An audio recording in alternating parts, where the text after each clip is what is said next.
The climate is changing. Oceans are warming. Extreme weather is more common. Threatened species are under strain. Whether we accept it or not, it's happening. What we might do about it is up to us. We're on borrowed time.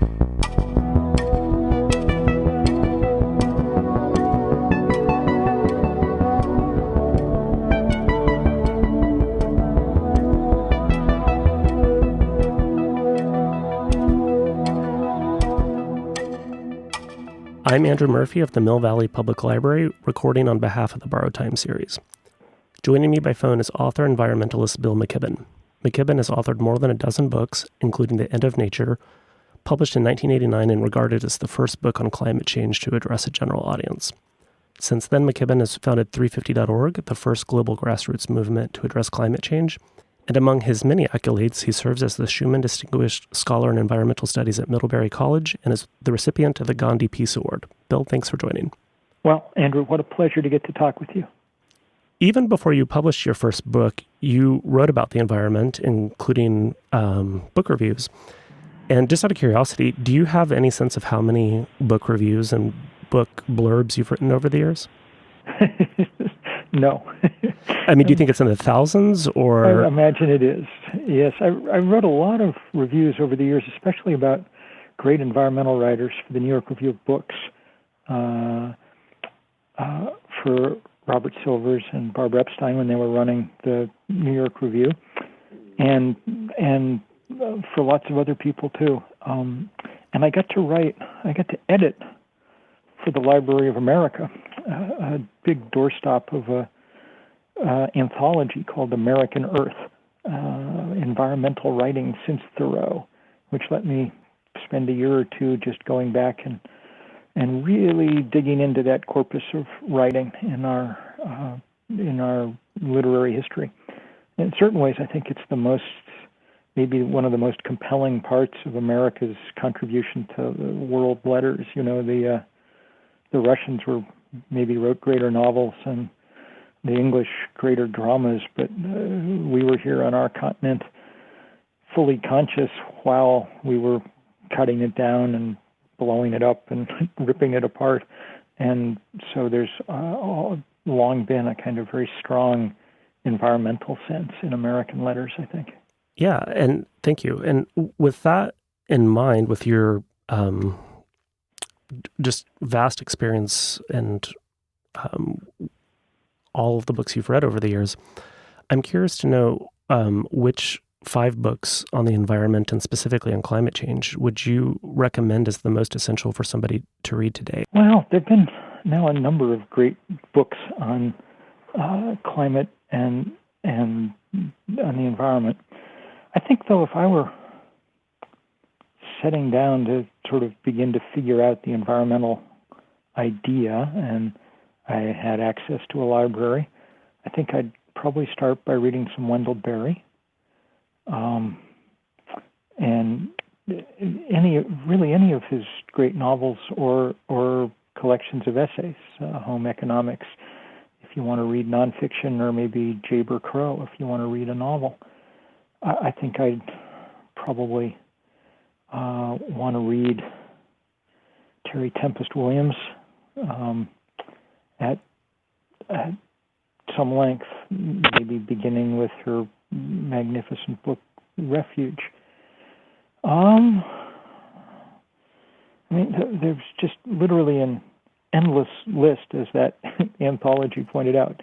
Elizabeth Colbert has been writing remarkable stuff. Betsy Colbert is a great writer for the New Yorker and elsewhere, and her book, The Sixth Extinction, was really, really important. I think I'd spend a little time catching up with people writing in the kind of current mode, blogging and tweeting. So writers like Mary Hagler, perhaps.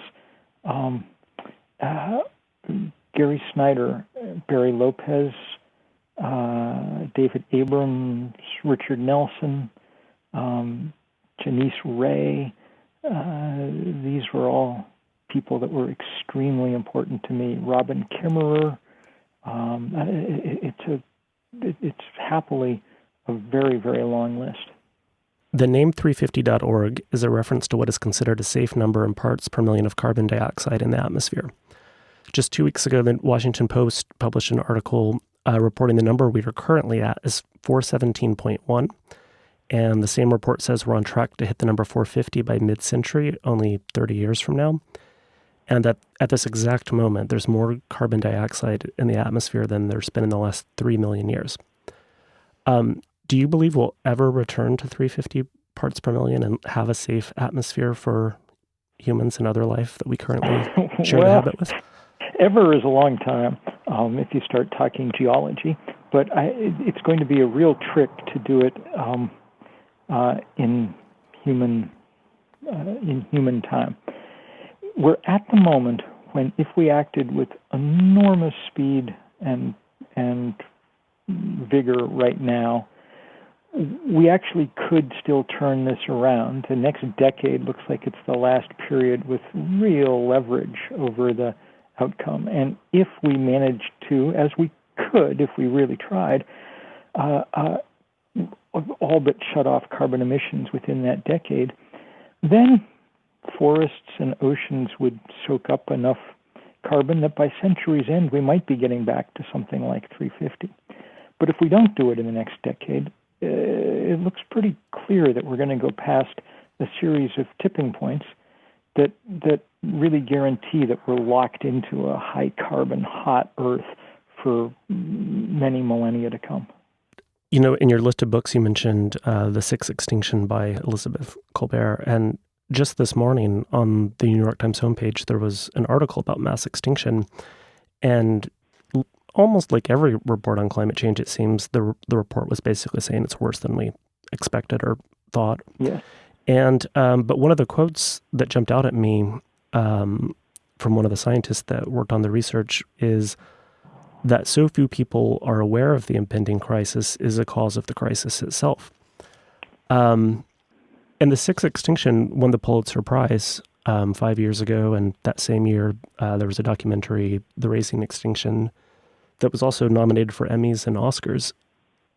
Why do you think people aren't talking about this topic with the urgency that it requires to change course?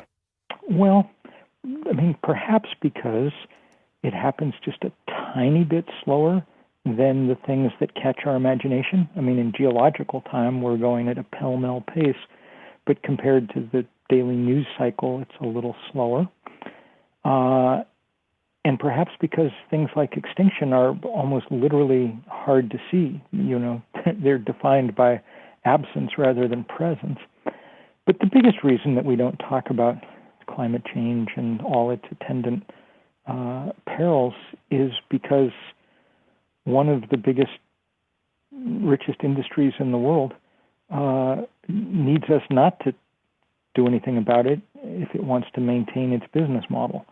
And so the fossil fuel industry has mounted a 30-year expensive and productive campaign of disinformation designed to make people, Americans in particular, stupider about these questions. And, you know, to one degree or another, they've had some success. I think that success is breaking down now, partly because we've built movements to counter them, but also largely because the evidence has gotten so strong that it's I mean, Mother Nature is a good educator. And, you know, if it's the third summer in a row when your city's been filled with wildfire smoke, or, you know, if the greatest rainstorm in the history of the Republic is flooding your basement, at a certain point, it's like, you know, who are you going to believe, you know, Fox News or your own lying eyes? Right. Well, in the context of what people can see with their own eyes, since the pandemic hit and everybody's been sheltering in place, it seems like from week one, there was reports of the water being clear, the air being clear, animals wildlife being spotted more. But when you see these articles and when you hear somebody talk about comments about the pandemic hitting a dip in emissions being good for climate change, what do you think? Well, I'm afraid it's not really. So there was a temporary dip dip in emissions, and it was interesting to see. I mean, the air cleared because there was an immediate dip in air pollution, in smog and things, because people were driving a lot less and so on. And so, yes, there were people around the world in, cities like Delhi who literally got the first lungful of clean air they ever had in their lives. But when we measure carbon emissions, I mean, what was remarkable in a sense was how little they dropped. I mean, at their height, with the economy locked down, it seems like carbon emissions may have dropped about 10 or 15%, which is not nothing. I mean, that's more than they've ever dropped before, and so that's good in a sense, but we seem to be losing that as people go back to work. More to the point, if we change the economy and our daily lives that dramatically, and all we saw was a 10% reduction in emissions, it's a pretty good sign that most of the problem that we face is pretty much hardwired into the infrastructure of our society.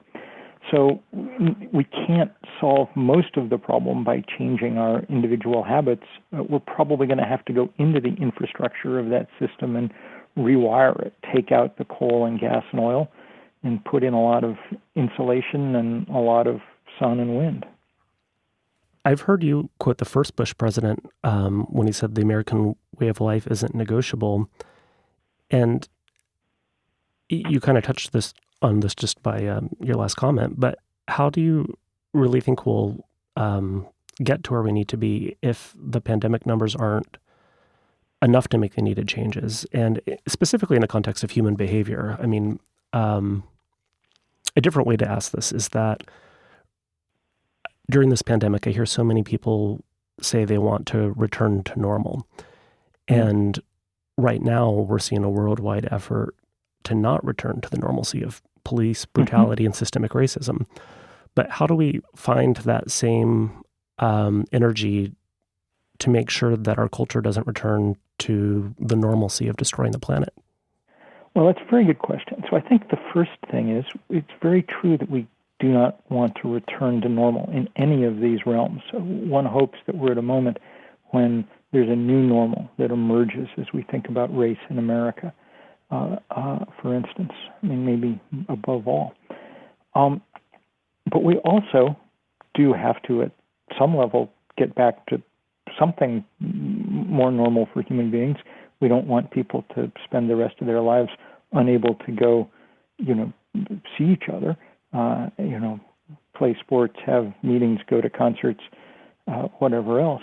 So we also have to take the steps to make sure that some form of normal isn't destroying the planet. And that's gotten a little easier over the last decade. The engineers have done their job remarkably well. I mean, the price of solar power or wind energy has dropped something like 90% over the last decade. It's now the cheapest form of power around the world. So if we really wanted to, we could build an awful lot of our society in such a way that you could run it without wrecking everything around you. Now, first step to that is to try and use a lot less energy, because the lot less energy you have to use, then the less solar panels and wind turbines you have to go put up. But for the things that we do that require energy, that's where we need to go.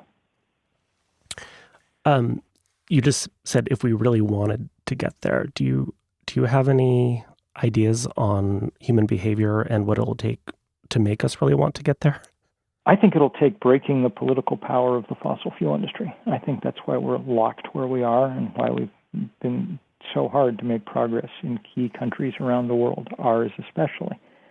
And I think that if we can break that political power, which is what all the movements that we've built in this last decade have been trying to do, then we've got a shot. Because most people I know, would be happier if they turned on, flipped their light switch and the power was coming from a solar panel, not a coal mine. At the least, they wouldn't object, But the people who do object are the people who own coal mines and oil wells. And their objections have been powerful enough to keep us from taking action. It seems like we're doing exactly the opposite of what we should be doing. We're on the right track. We're just going much, much too slowly. The problem with climate change is that it's a timed test.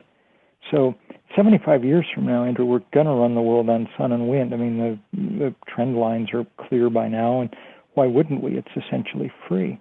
But if it takes us 75 years to get there, then the country, the planet that we run on sun and wind will be a broken planet. Yeah, I guess when I said we're on the exact opposite path, I meant not, when I said us, I meant our government. Yes, that's very true. And at the moment, our government is, a captive of those interests. And it's one of the reasons why, this November's election is an important one. And I'm also just curious to hear your thoughts on the actions that individual people can take. And I don't mean like habit changes, but like Greta Thunberg kind of unintentionally became the face of the youth movement. Yes. But what about... And the good news is that there are, by the way, tens of thousands of Gretas scattered around the planet, young people who are doing an amazing job. I think the most important thing individuals can do is be somewhat less individual. Come together in, movements, organizations large enough to challenge the prevailing status quo. Now, it doesn't take 51% of people to make change. And that's because apathy cuts in both directions, But the literature indicates that if you can get 5 or 6% of people engaged in a fight, you can usually win. And that's very good news. And we've seen that in American history. I mean, the first Earth Day in 1970 had 20 million Americans in the street, about 10% of the then population. And that was enough in the next year or two to convince a conservative Republican president who didn't care about the environment, Richard Nixon, to sign the Clean Air Act and the Clean Water Act and the Endangered Species Act and all the other acts that the Trump administration is still trying to gut. So that's the kind of target to aim for. We're getting closer. We had about 8 million people out around the world in the climate strikes last September, which was, the biggest demonstration about anything in quite a while. But that number needs to keep growing and growing fast because we're in a real race with time. And there are so many different organizations, 350.org, of course, being one. I know that you're also fond of the Sunrise Movement. But with all these different groups, including at the local level, like Resilient Neighborhood, do you think a single unified group would be more effective with a louder voice, I should say? Or I think actually we're getting really good at working in kind of coalitions so that you can bring people from all kinds of different outlooks and geographic locations and faith backgrounds and everything else together, make common cause. So, for instance, in the last year, this thing called the StopTheMoneyPipeline.com coalition is formed, and it's got huge groups, Sierra Club and Greenpeace, and it's got lots of local groups, 350 chapters, it's got all kinds of environmental justice groups, everybody working to pressure the banks and asset managers and insurance companies to stop funding the fossil fuel industry. And it's been, over the course of the 7 or 8 months it's been in existence, it's been very effective. BlackRock, the biggest asset manager in the world, and the subject of really fierce protest, has taken some quite significant rhetorical steps that seem to start now being matched by actual action. So I really like those kind of coalition things. And I don't think, maybe if we had, one great leader, a kind of Martin Luther King figure, we'd be better off, but we don't. And instead, I think we have a kind of leader-full movement, not a leader-less movement, but a leader-full movement. Lots and lots and lots of great people in lots and lots of places coming together. Climate change is the first truly global problem that we've faced. So it's going to take a global movement to do something about it. And the idea that that would just coalesce behind one group or one person seems unlikely to me. Thank you. Going back to something you said a moment ago, apathy cuts both ways. I don't really want to talk about apathy, but when we first started this podcast series, I had the intent to ask everyone I interviewed what gives them hope. And I've kind of abandoned that because I got some really good answers that made me think that was the wrong question. But in the preface of Falter, it opens with a comment on hope. And your comment is that it's not the obligation of the writer to provide hope. You also state that, and I'm quoting, "I think we're uniquely ill-prepared to cope with emerging challenges." But you also state, and I quote, "resistance to these dangers is at least possible, and that some of the convictions comes from human ingenuity." So if not hope, do you have faith that our species will sort out this mess?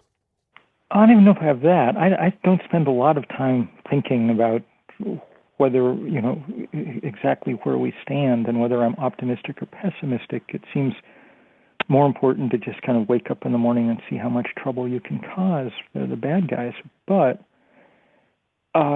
if I'd entirely given up, I wouldn't be bothering doing that. And I do think we have assets. I mean, the 20th century left us first with the technology of the solar panel, which I've described and why I think it's powerful, and it left us with you could call it technology of the nonviolent social movement, the work that King and Gandhi and the suffragettes and others did to build a new way of making change.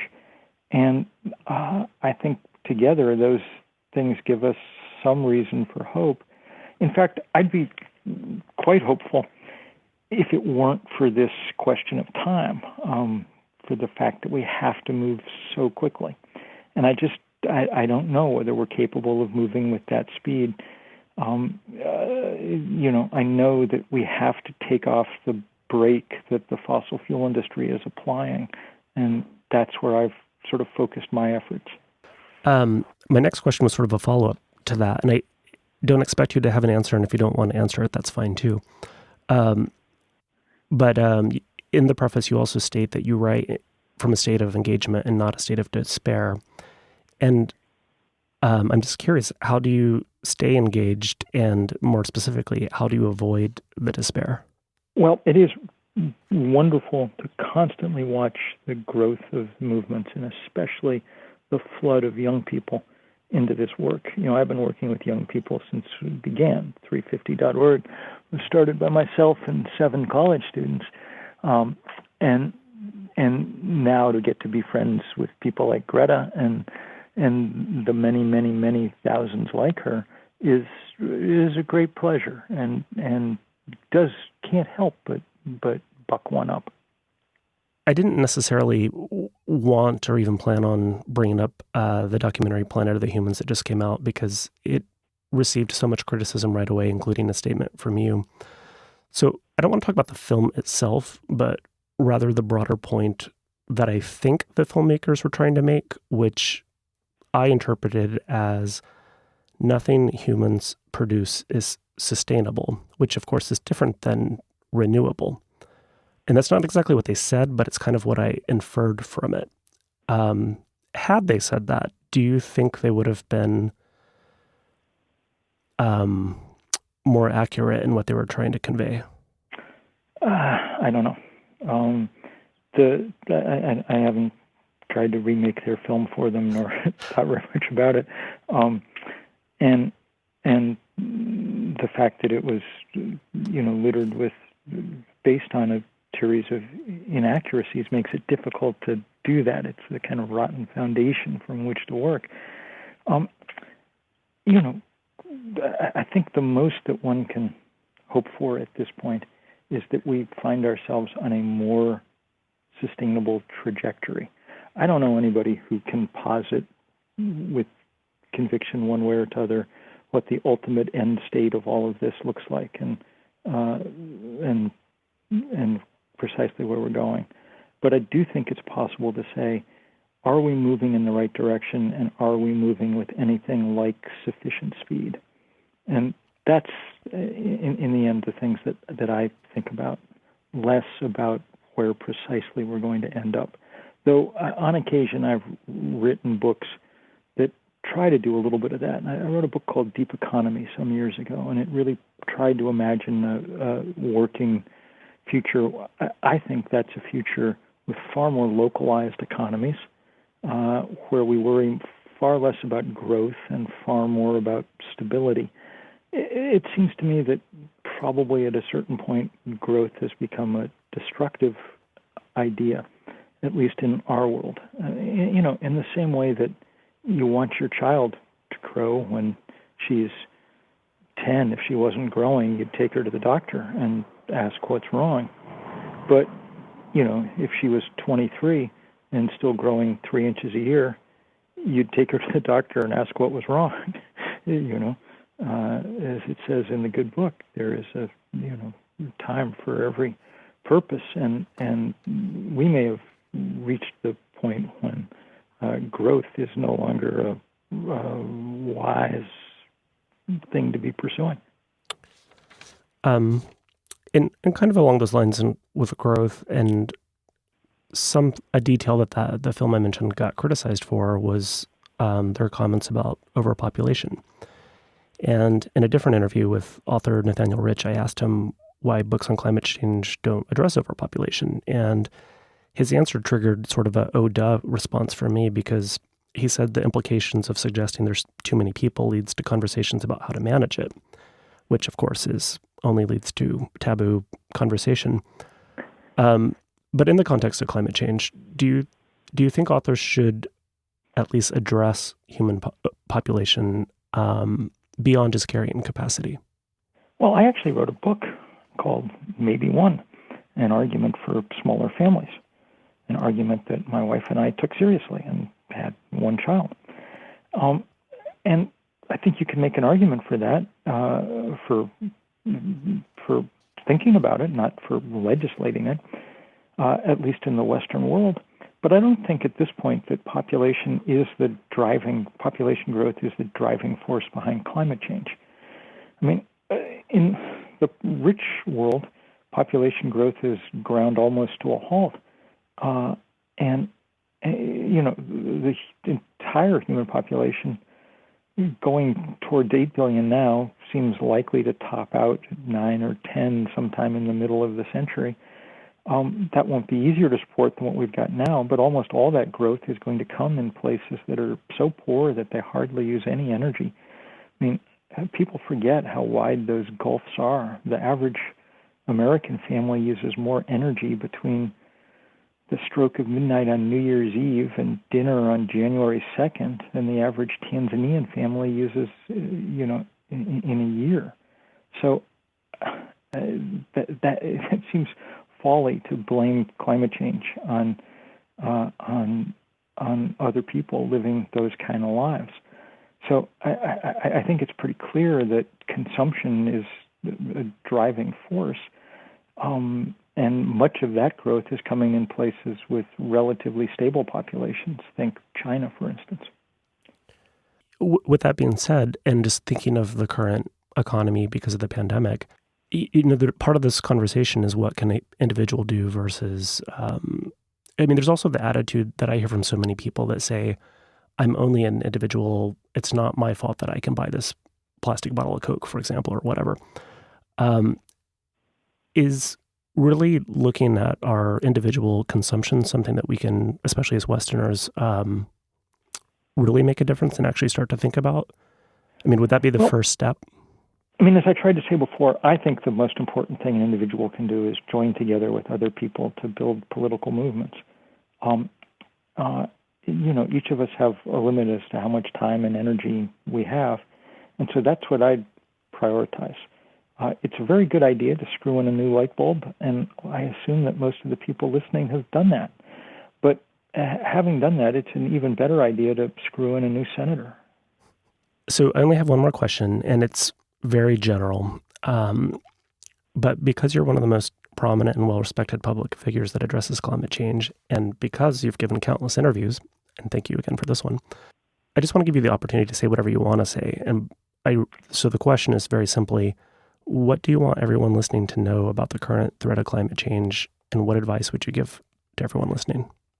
Well, I was thinking about this, looking forward to this interview, and just thinking about the institution of libraries, which are an institution that I very much enjoy. It's one of the things that makes it fun to be a writer, is the knowledge that absolutely everybody will be able to access the thing that you're doing. And for some reason, books were the one place where that was true, for a long time. And it's one of the things I always liked about it. And it strikes me that represents a kind of pleasant cultural ideal that we might aspire to in a lot more ways. The idea that we could figure out how to share a good deal more is certainly in line with what the physicists and chemists are telling us about what we need to do, and probably in line with what the psychologists and sociologists tell us about what's likely to make us happy. One of the things that's been so hard about the COVID pandemic is that, in emergencies, humans are used to coming together, but in this odd case, we've been told that the best thing we can do is stay apart. And that's correct. That's what, the microbe sets the rules here, but it's also sad, and it'll be very good to get past it and be able to try and rebuild and build the kinds of communities that we need for all kinds of reasons. Thank you again for Andrew, taking the time. what a pleasure for me. Thank you for doing it, and thank you for asking me. Oh, thank you so much.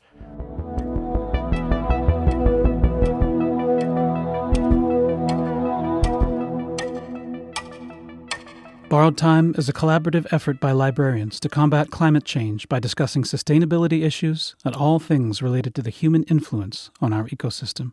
For more episodes, visit borrowed-time.org.